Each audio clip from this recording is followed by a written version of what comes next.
Olá, pessoal! Estamos dando continuidade à nossa matéria de ciências.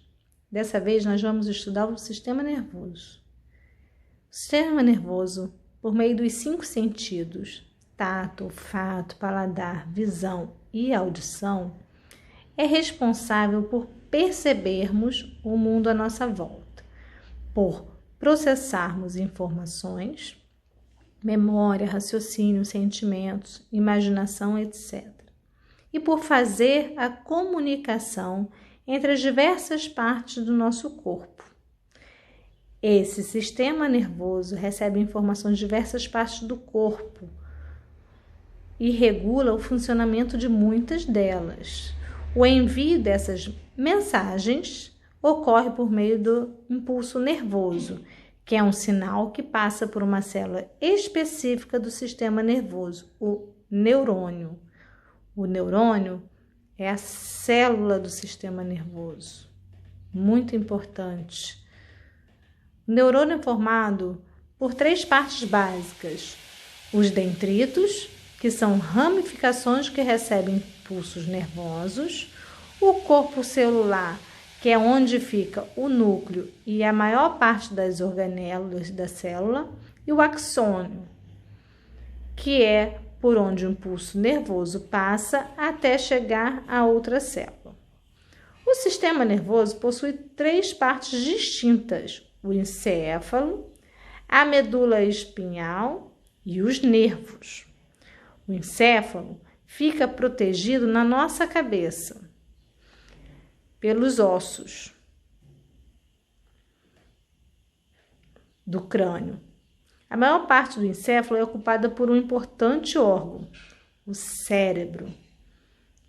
Passando por dentro da coluna vertebral, sendo protegida, existe a medula espinhal, que faz a ligação entre o céfalo e a maior parte dos nervos do corpo humano. Já os nervos são feixes finíssimos, com muitos axônios de neurônios. Juntos estão presentes em grande parte do nosso corpo.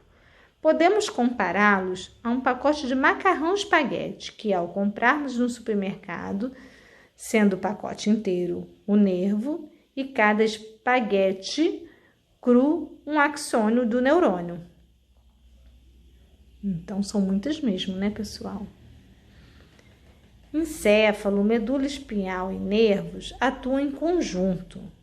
Por exemplo, se uma pessoa segurar sua mão, existem muitos nervos que levarão essa mensagem à sua medula, que, por sua vez, levará essa mensagem até seu encéfalo, que processará a informação. Isso tudo muito rápido. Se você quiser reagir a esse momento, seu encéfalo enviará um impulso nervoso pela medula até chegar aos nervos de sua mão, que determinarão se os músculos da mão vão apertar a mão do outro, com mais força ou soltá-lo. Aqui, ó, o cérebro, tá? Junto com outros órgãos, fica aqui, ó, no encéfalo, que é na cabeça, dentro do crânio. A medula espinhal, tá? Essa parte aqui do meio, tá? Medula espinhal. E, ó, aqui são os nervos por todo o nosso corpo, tá?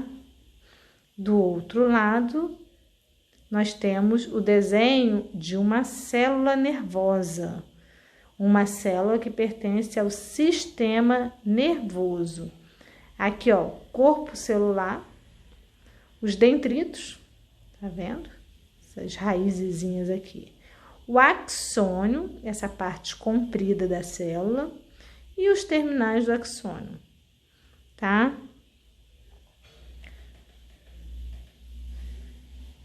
Ó, partes que compõem o sistema nervoso. Na cabeça existem outros órgãos que compõem o sistema nervoso além do cérebro, tá? Na imagem de cima para baixo, cérebro, medula espinhal e os nervos. Vamos dar continuidade aqui.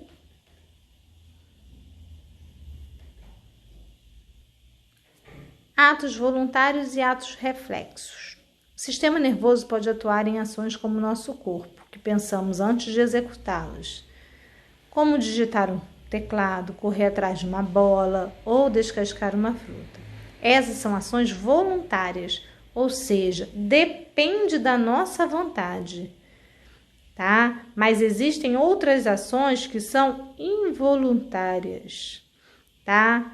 E chamadas de atos reflexos, tá? Os atos reflexos são uma forma do nosso corpo de nos proteger de algo que poderia nos machucar se não tivéssemos uma resposta rápida. Um exemplo, vou falar, quando a gente bota a mão em alguma coisa quente, a gente tira rapidamente, né? Mais adiante, nós temos um dialogando, né?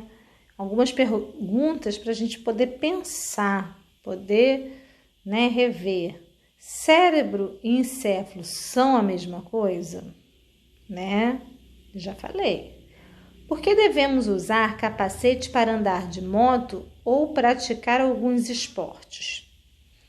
O que pode levar uma pessoa que anda normalmente a ter que usar cadeiras de rodas? Essas são algumas das perguntas que a gente vai encontrar as respostas vendo o texto. Agora, nós estamos vendo o sistema nervoso central. O sistema nervoso central possui basicamente duas regiões, o encéfalo e a medula espinhal. O encéfalo é formado por cérebro, cerebelo e tronco encefálico. O cérebro ocupa a maior parte do encéfalo. Está relacionado à memória, sentimentos, raciocínio e o controle de diversas funções do nosso corpo. O cerebelo está relacionado ao equilíbrio, à postura, além de memória e movimentos complexos. Já o tronco cerebral é dividido em 3 partes também: bulbo, ponte e mesencéfalo. E está relacionado às ações involuntárias, como batimentos cardíacos, respiração, movimento dos órgãos do sistema digestivo, tá? Aqui nós temos a imagem, né? Olha, primeiro a imagem, né, da cabeça, onde encontramos o quê? O encéfalo, que é composto pelo cérebro, que, como podemos ver, ocupa a maior parte do encéfalo. Depois o cerebelo e, por fim, o tronco encefálico, tá? Aqui é o início da medula espinhal, que vai até o fim das costas. Aqui nós temos uma imagem do cérebro em preto e branco, né?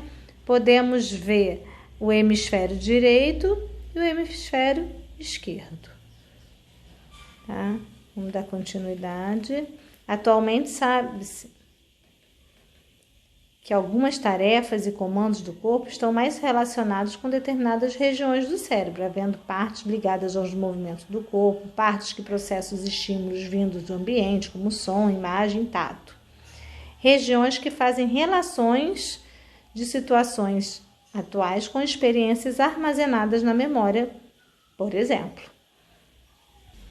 Pois bem, quando uma pessoa perde os movimentos dos membros inferiores, 2 pernas, ela fica paraplégica. Quando há perda dos movimentos dos membros inferiores e superiores, ou seja, pernas e braços, ela fica tetraplégica. Revestindo o sistema nervoso central, o encéfalo e a medula, existem 3 membranas chamadas meninge. Entre 2 delas existe um líquido que tem a função de proteger o sistema nervoso central contra pancadas e acidentes. Mas quando as pancadas, o impacto é muito grande, somente os ossos do crânio e o líquido que fica nas meninges não são suficientes para nos proteger. Então, por isso que é importante utilizar capacete, tá? Quando for andar de moto, praticar certos tipos de atividade, né? Como andar de bicicleta, skate, enfim, qualquer coisa que possa gerar algum impacto forte, tá? Bem, aqui nós temos a meningite. Meningite é uma inflamação das meninges, que pode ser causada tanto por vírus quanto bactérias e fungos. Tá? Os sintomas geralmente variam conforme o agente que está causando a infecção, mas de um modo geral a pessoa apresenta febre, dor de cabeça e rigidez no pescoço, náuseas, vômitos, fotofobia, que é uma sensibilidade à luz, e estado de confusão, né? Um estado mental alterado. Olha, pessoal, nós temos outro dialogando. Antes de uma cirurgia ou algum tipo de tratamento dentário mais invasivo, é comum que seja aplicada uma anestesia no paciente. Por que isso é feito? Você está andando pela rua e, de repente, um carro buzina próximo de você. Quais reações do seu corpo apresenta imediatamente após o susto? Nós vamos iniciar, então, o sistema nervoso periférico. Tá? A gente já viu o sistema nervoso central, agora é o periférico. O sistema nervoso periférico é formado por nervos e gânglios, como estudado anteriormente. Vimos que os nervos são compostos por axônios de vários neurônios reunidos e são parte do sistema nervoso, que leva o sistema nervoso até o sistema nervoso central, os estímulos recebidos por todas as partes do corpo. Por exemplo, ao chutar uma quina de um móvel, os nervos presentes em seu pé levarão mensagem do impacto ocorrido até o sistema nervoso central, que interpretará isso como sensação de dor. E também, por meio dos nervos que o sistema nervoso central envia informações até os músculos para movimentar os pés, de preferência longe das quinas e dos móveis. A anestesia é um exemplo de interferência nessa comunicação, em que temporariamente não chega ao cérebro essas sensações de dor percebida pelos nervos. Ou seja, a anestesia faz com que a gente não sinta dor, né?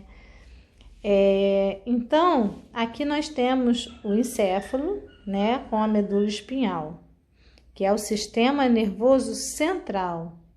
E o periférico, né, fica nessas partes periféricas. Olha, aqui, sistema nervoso central, e aqui, ó, sistema nervoso periférico, fica nos membros, né? Dos braços, nas pernas. Existem também os gânglios, que são pequenas dilatações, geralmente próximas à medula, que, diferente nos nervos, são formados por agrupamentos de corpos celulares, de neurônios. Como vimos no começo do capítulo, existem ações que podemos fazer de acordo com nossa vontade, como levantar de uma cadeira, chamada atos voluntários. Mas tem também os atos involuntários, né, que nós não temos controle, combatimentos do nosso coração, tá?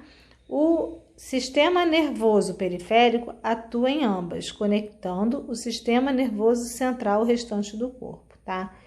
Então, nada funciona sozinho, funciona tudo juntinho. Então, concluímos, tá? Mais uma parte desse capítulo, que é o sistema nervoso, tá? Qualquer dúvida, vocês tiram comigo na plataforma. Beijo, pessoal!